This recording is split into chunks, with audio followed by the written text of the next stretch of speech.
Salut et bienvenue dans cette nouvelle émission de Transformation Point avec Salvation of Christ Afrique Today. Nous allons mettre un terme aujourd'hui dans notre série des promesses de Dieu en Jésus-Christ. Le Seigneur Jésus-Christ nous promet sa présence. Nous retenons que la plus grande promesse du Seigneur Jésus-Christ envers nous, c'est sa présence à travers son Esprit Saint qui nous donne le pouvoir et la puissance d'accomplir de manière victorieuse toutes choses selon sa volonté. Le Seigneur Jésus-Christ nous promet une nouvelle vie. Nous retenons que Jésus-Christ nous donne une nouvelle vie de victoire, de réussite et d'abondance. Comme il est dit dans 2 Corinthiens 5:17, si quelqu'un est en Christ, il est une nouvelle créature. Les choses anciennes sont passées, voici, toutes choses sont devenues nouvelles. Le Seigneur Jésus-Christ nous promet également sa paix. Jésus seul peut nous donner la paix dans un monde plein d'incertitudes, d'insécurité, de crimes, de terrorisme et de malheur. Comme Jean 14:27 dit, le Seigneur Jésus dit, « Je vous laisse la paix, je vous donne ma paix. Je ne vous donne pas comme le monde le donne. Que votre cœur ne se trouble point et ne s'alarme point. » Le Seigneur Jésus-Christ nous promet également son amitié. Dans Jean 15:15, le Seigneur dit, « Je ne vous appelle plus serviteur parce que le serviteur ne sait pas ce que fait son maître, mais je vous ai appelés mes amis parce que je vous ai fait connaître tout ce que j'ai appris de mon Père. » Nous devons maintenir jalousement notre amitié avec le Seigneur Jésus-Christ, c'est-à-dire avoir une relation personnelle avec lui où il nous révèle les plus grands secrets, comment vivre une vie de paix, de grâce, de bénédiction. Le Seigneur Jésus-Christ nous promet également la réussite. Dans Jean 14:12, le Seigneur Jésus-Christ dit, « En vérité, je vous le dis, celui qui croit en moi fera aussi les œuvres que je fais et il en fera de plus grandes parce que je m'en vais au Père. Et tout ce que vous demanderez en mon nom, je le ferai afin que le Père soit glorifié dans le Fils. » Ça, c'est la vraie réussite, mes amis. Faire les œuvres que le Seigneur Jésus-Christ a faites. Personne n'a jamais aussi réussi que le Seigneur Jésus-Christ. Aujourd'hui, nous allons terminer avec ce que le Seigneur nous promet. Il nous promet son amour. Comme il dit dans Jean 15:9, « Comme le Père m'a aimé, je vous ai aussi aimé. Demeurez dans mon amour. » Le thème de l'amour de Dieu dans la Bible est très mal compris. Beaucoup de personnes sont éloignées et se privent de l'amour de Dieu parce qu'ils se sentent à tout moment condamnés par leurs péchés ou par leurs œuvres. À chaque fois que nous parlons de l'amour de Dieu à travers le Christ, nous avons tendance à mettre cet amour au même titre de l'amour humain qui est conditionnel et qui dépend de ce qu'on fait.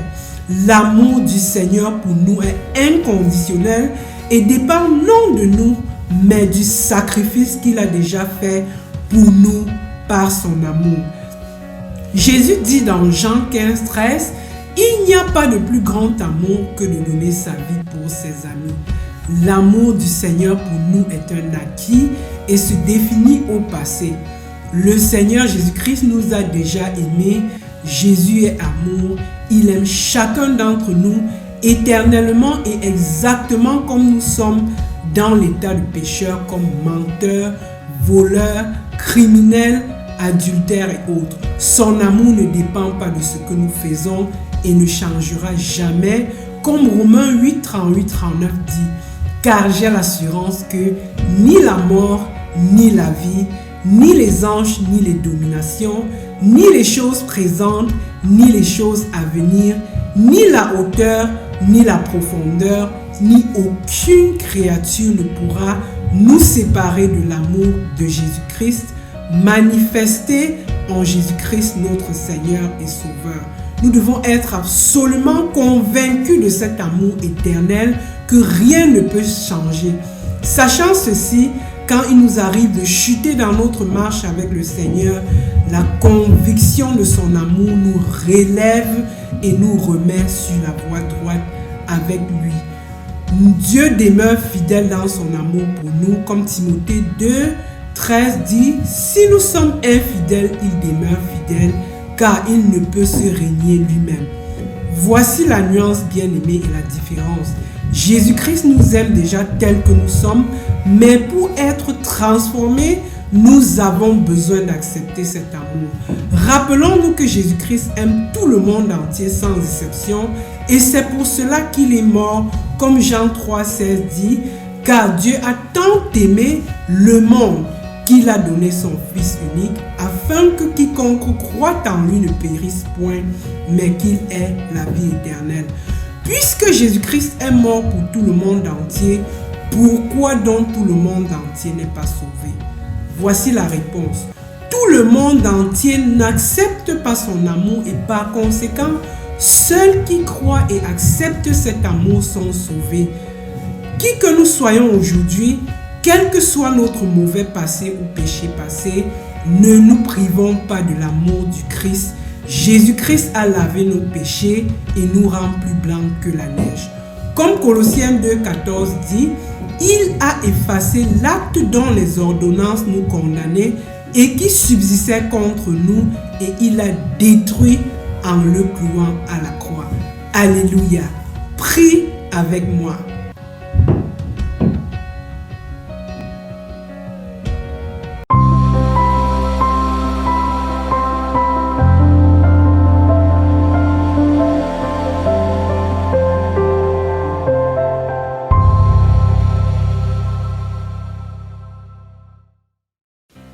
Prie avec moi et répète après moi.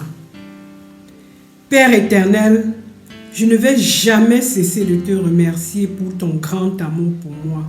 Cet amour a été si grand que tu as donné ton Fils unique Jésus-Christ, afin que quand je crois en lui comme j'ai cru, que tu me donnes la vie éternelle en son nom.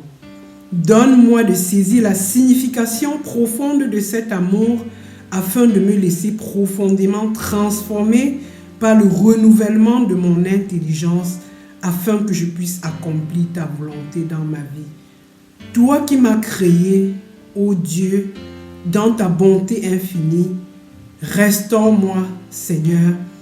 Je te prie pour tout le monde entier également, particulièrement pour les gens qui ne te connaissent pas, afin que tu touches le cœur de tous ceux qui ne croient pas en toi, afin qu'ils puissent voir ta gloire et accepter ton amour pour être sauvés.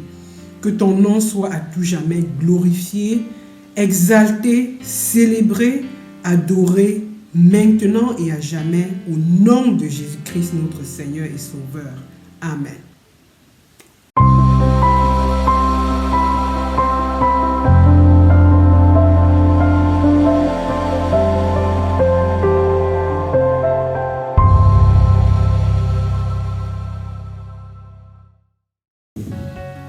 Comprenons que les promesses de Dieu sont tellement nombreuses, elles sont inépuisables, elles nous accompagnent même jusque dans la mort et après la mort également pour l'éternité. Le Seigneur Jésus-Christ nous promet donc la vie éternelle. Car si le Seigneur nous donne toutes ces merveilleuses promesses dont nous avons parlé et qu'après on meurt pour être perdu, cela ne servirait de rien. À quoi sert-il à un homme de gagner le monde entier s'il perdait son âme? Il y a seulement deux destinations pour tout le monde quand on meurt, l'enfer ou le paradis. Le Seigneur Jésus-Christ, qui est le chemin, la vérité et la vie, a pris beaucoup de temps pour adresser cette question plusieurs fois dans sa parole. Cette question de la vie après la mort est en fait la véritable raison pour laquelle Jésus-Christ, le Fils de Dieu, vient dans le monde pour nous sauver de l'enfer. Aussi brutale et aussi choquante qu'est la réalité, nous avons tout intérêt à embrasser la vérité que de se laisser engrainer par le mensonge. Les faux raisonnements et le doute. Le salaire du péché, c'est la mort selon la loi de Dieu. Nous sommes tous pécheurs, condamnés à la mort éternelle. Mais nous recevons le don gratuit de Dieu à travers Jésus-Christ qui a versé son sang sur la croix pour nous donner la vie éternelle quand nous l'acceptons comme Seigneur et Sauveur. Cette vie passe très vite, mes amis. Elle est très déceptive. Si vous espérez vivre très bien continuellement, vous allez vous tromper. Au moment où vous pensez que vous maîtrisez les choses et vivez trop bien, vous serez surpris par la vieillesse, la fatigue, la maladie, les déceptions et la mort. Le Seigneur, durant ces moments, sera toujours encore avec nous, même dans la mort, comme il dit dans Jean 11, 27. Jésus lui dit, « Je suis le chemin, je suis la résurrection et la vie. Celui qui croit en moi vivra, quand même il serait mort. Et celui qui vit et croit en moi ne verra pas la mort. » Bien-aimé, le Seigneur a été aussi clair dans sa parole sur la question de la mort et de la résurrection qu'il est nécessaire de comprendre ce qu'il a dit ou du moins accepter la vérité pendant qu'il est encore temps. Il est donné à tout homme de mourir une seule fois, après quoi vient le jugement. Ne prenons pas le risque. Parce que nous avons cru en Jésus-Christ, au moment où nous allons mourir, ce même jour, nous allons aussi nous retrouver au paradis avec le Seigneur Jésus-Christ. Alléluia. 1 Corinthiens 15, 12 dit, « Or, si Christ est prêché et qu'il a été ressuscité d'entre les morts, comment disent quelques-uns parmi vous qu'il n'y a pas de résurrection des morts ?» Ici, la véritable question de la vie après la mort est posée. Dans 1 Corinthiens 15, 13 à 14, « S'il n'y a point de résurrection des morts, Christ non plus n'est pas ressuscité. Et si Christ n'est pas ressuscité, notre prédication est donc vaine et votre foi aussi est vaine. » Notre foi est basée sur la mort et la résurrection du Seigneur Jésus-Christ, sur son sang précieux. Il est le seul qui a vaincu la mort.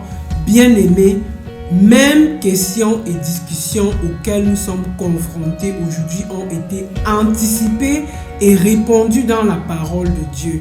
La vérité est présentée et le choix est toujours le vôtre.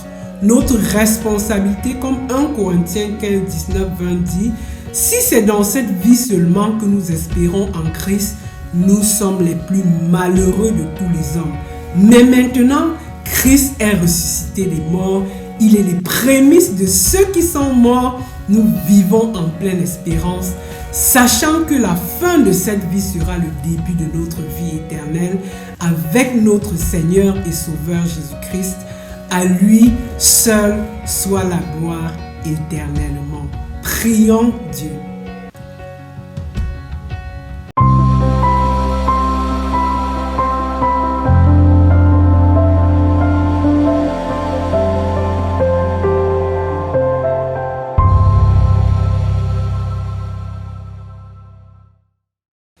Prions Dieu.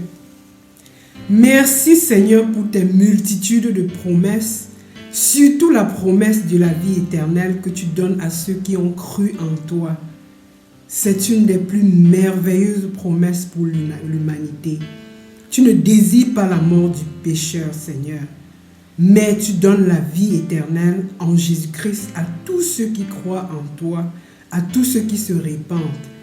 Seigneur, scelle cette vérité dans le cœur de tes enfants, afin que nous soyons tous inondés de ta présence, de ton amour, de ton assurance, de ta grâce infinie et de vivre cette vie d'abondance que tu promets à tous ceux qui croient en toi. Merci de nous exaucer au nom précieux de Jésus-Christ, ton Fils unique, notre Seigneur et Sauveur. Amen.